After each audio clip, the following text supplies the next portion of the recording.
Welcome to another edition of the News Review. In this edition, the Kremlin says Western sanctions are to blame for problems with gas supply to European countries, rejecting claims that Russia uses energy as a political tool amid tensions with the West. Problems with gas supply arose because of the sanctions imposed on our country and several Russian companies by Western states, including Germany and Britain. There are no other reasons that lead to problems with supplies. Obviously, the only turbine is working and it is malfunctioning. Breakages happen there that leads to supply stoppages.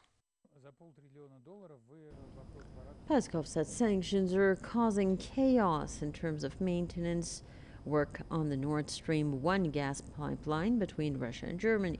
The Russian energy giant Gazprom has completely halted supplies through the pipeline, saying that it has detected a leak during a maintenance work last week. The Kremlin spokesman has, however, warned that Russia would retaliate against a proposal by the group of 7 developed countries to impose a price cap on Russian oil. The G7 finance minister agreed to the proposal on Friday in a bid to pressure Russia over its war in Ukraine. Moscow says it will stop selling oil to any country that implements the price cap.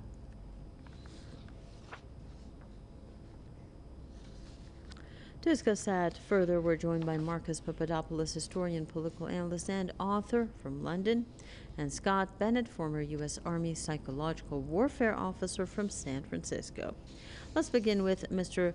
Papadopoulos. If you could please tell us how justified you see Russia's response to the complete halt in the flow of gas in Nord Stream 1 pipeline, citing the sanctions that have been imposed on Russia, which stop it from being able to continue the maintenance of the gas pipeline. Well, it is more than conceivable that Russia, buoyed on by the knowledge that thus far it is triumphing in the economic war between itself and the West, has taken the decision to halt gas supplies to Europe because it no longer depends on the European markets. After all, in the last 6 months or so, Russia has secured oil and gas contracts with numerous countries around the world to the tune of hundreds of billions of dollars. Coupled with that is the actuality that the Kremlin has also secured contracts to export grain, fertilizers, chemicals, and foodstuffs to also numerous countries around the world, and again securing an immeasurable amount of money. However, it is my understanding that Russia has not stopped the supply of gas to all of Europe. It has certainly stopped the supply of gas via Nord Stream 1 to Germany and France. But it is my understanding, as I said, that Russia has not halted supply of gas to countries such as Hungary and Italy and Greece. So we really do need clarification on this. But turning to the European Union, well, their response today is peculiar and laughable, because this February, after the European Union imposed stringent sanctions on the Russian economy, the leadership of the EU boasted to the rest of the world that it did not depend on Russian gas.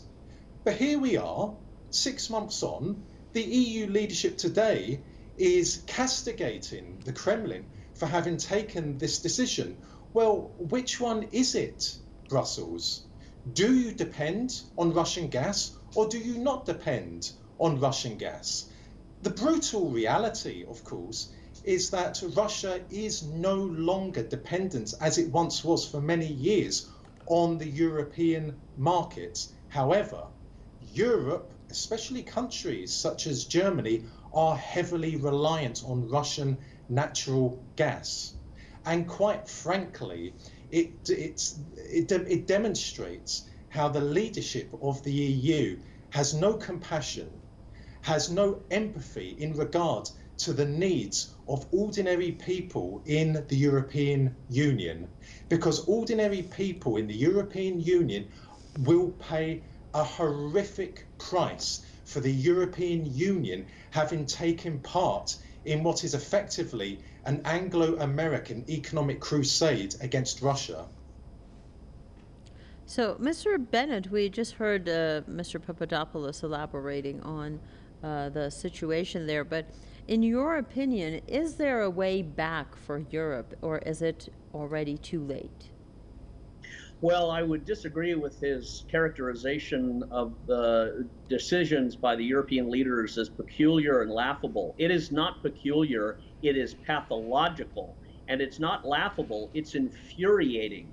And that is the only way back out of this, is to convince the European people that their leaders have completely abandoned all sanity, all rationality, all common sense for woke values, for a religion of climate change, this green delirium that has taken over the minds of these Klaus Schwab trained puppets like Boris Johnson and Emmanuel Macron and Schultz and Justin Trudeau. These petty tyrants have introduced a form of totalitarianism into Europe, and it is now backfiring. All of the European people are rising up against these tyrannical fools who have positioned themselves in leadership, and they are, I think you're going to witness a rising and an overthrow, if not through peaceful political choice, through violent revolution, because this gets deadly when winter comes and people don't have oil or gas, any means to heat their home or cook their food. They don't have food because of the cutback of fertilizer. All of these economic sanctions have been a form of political suicide. And the nonsense of trying to justify this self-inflicted death sentence upon the average Europeans using Russia's intervention into Ukraine, which Russia has no reason to apologize for. Russia is absolutely morally right for stepping into Ukraine and denazifying it and saving the lives of Eastern Europeans, Eastern Russians. So Russia doesn't have anything to apologize for, but it needs to get very, very vocal and depart from its traditional Russian cold-blooded chess player attitude and get quite hot-blooded and passionate and make direct appeals to the European people. Russia wants to sell oil to Europe. It wants to provide the heating oil and gas to keep Europeans alive, but the political leaders are stopping it. They're forbidding it. They're imposing price caps, which make it impossible to sell oil. The US CIA and intelligence and military industrial complex is profiting by European suffering. So Russia really needs to ante up its game and directly communicate with the European people to hopefully arouse the election of new leadership that will say the Americans and NATO forces do not need to be in Ukraine. Ukraine is actually becoming the new Afghanistan, where countries go to crumble. It is the Medusa that everyone who looks at Ukraine favorably is now being turned to stone. Boris Johnson has collapsed. And I think you'll see the same occur with these other tyrants like Liz Truss and Schultz and Macron. They are on a very thin ice with their own people. So I think Russia needs to convince the Europeans the only way back is to abandon these political leaders, get new elected officials in who will actually put the values and the life of the Europeans ahead of the woke climate change values of these current elected officials. So, Mr. Papadopoulos, Mr. Bennett just pointed to the price cap that the G7 finance ministers have agreed to put on Russian oil. And of course, we had Russia's reaction. Moscow reacted by saying that it will stop selling oil to any country that implements the price cap. How do you see the future of Russian oil and, of course, energy prices? Once again, it will definitely have a negative effect on energy prices. Well, we have to view all of these developments in the context of the West and Russia being engaged in a bitter, enormous economic war with each other. And should Russia take the decision to halt the supply of oil to Europe, then that will be another death sentence that the ruling elites of the European Union will impose on the ordinary European man and woman. And we have to take into consideration that Russia has made it very clear to the people of Europe that it is not at war with them. Russia has made it clear that it is at war with the leadership of the European Union. And it was the European Union who fired the first shots, so to speak, in this economic war after the Americans and the British imposed sanctions on the Russian economy. And I believe that we are seeing some very encouraging developments in various parts of Europe. So there are tens of thousands of people protesting in the Netherlands, in Germany, in Italy, and in the Czech Republic against the EU's sanctions on Russia and against the supply of weaponry by the EU to Ukraine. Now, it is very telling that Western mainstream media, which is neither free nor independent, but is a part of the machinery of the Western ruling elites, has not mentioned one word of these gigantic protests across Europe. That demonstrates that the ruling elites in the West, and in particular in the European Union, are very, very alarmed. There will soon be elections in Italy, and it is widely believed that the new Italian Prime Minister will be very radical in its attitude towards the European Union and the European Union's stance on Russia. Then we have Viktor Orban, who is a truly patriotic Hungarian, a truly patriotic Hungarian leader who puts the Hungarian people first. Unlike for the leadership of the EU, which is utterly indifferent to the abject pain and suffering which the European man and woman will soon suffer as a result of the economic catastrophe which is impending. But the European Union elites will not suffer this winter. They will be very secure in their castles and their palaces and their mansions and their manors.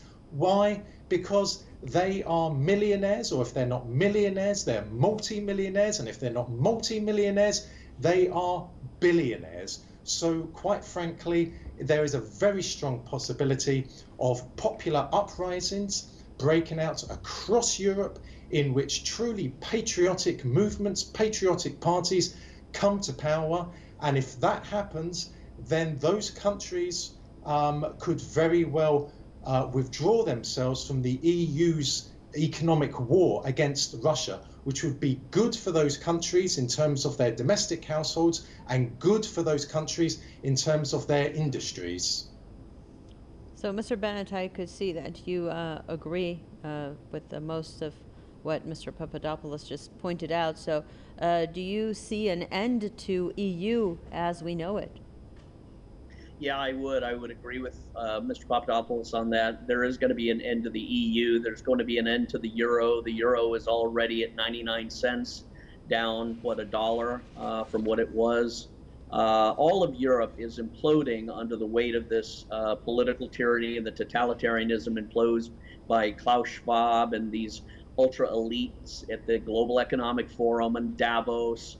I do see a lot of rising up against Europe and the United States too, attributed to the COVID-19 vaccine, for example, that is coming out more and more killing the populations that are forced to get it. So I think this is going to expand beyond Europe to the other democracies, Australia, Canada, the United States, Britain. They are all going to enter violent political upheaval. We're already suspecting a suspension of the American elections in November. The elites of Joe Biden, the walking zombie, is already preparing to call every person that voted for Trump a domestic terrorist. So that shows you just how fragile the political tenor is in the United States and elsewhere. So ironically enough, I think you're going to see a mass exodus to Russia from a lot of these European nations in people that can't take it anymore. They don't want to freeze to death, and Russia really is emerging as the new political leader and the new representative of freedom. As ironic as that sounds, they are truly emerging as that beacon of hope and freedom and liberty that is no longer in Europe. That is being quenched. So I also anticipate a lot of uprisings in Europe because of the mass refugee resettlement program that they've brought in from Africa and the Middle East to people that have been introduced to Europe from other countries. They are not accustomed to the massive depletion of energy to the point of maybe only a few hours a day. That could cause massive uprisings and accelerate the political shifts and movements that Mr. Papadopoulos was talking about. So I think a variety of forces are contributing to this instability in Europe. And the beneficiary seems to be the United States Central Intelligence Agency and the military-industrial complex.